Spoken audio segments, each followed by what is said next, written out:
సొంత పార్టీ నేతల నుంచి అసంతృప్తి వ్యక్తమవుతున్న నేపథ్యంలో కెనడా ప్రధాని జస్టిస్ ట్రూడో కీలక నిర్ణయం తీసుకున్నారు. లిబరల్ పార్టీ నాయకత్వానికి ప్రధాని పదవికి రాజీనామా చేయనున్నట్లు ప్రకటించారు.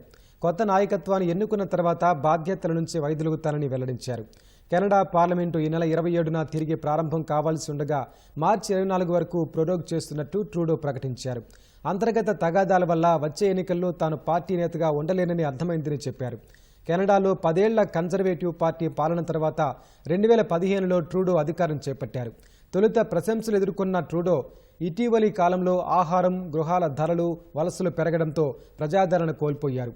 ట్రూడో రాజీనామాతో మార్క్ కార్నీ ప్రధాని పదవిని చేపట్టవచ్చని అభిప్రాయాలు వ్యక్తమవుతున్నాయి. Mark Carney bank of Canada, bank of England అధిపతిగా పనిచేశారు. కెనడా ఉప ప్రధాని, ఆర్థిక మంత్రి క్రిస్టియా ఫ్రీలాండ్ ఇటీవల రాజీనామా చేశారు.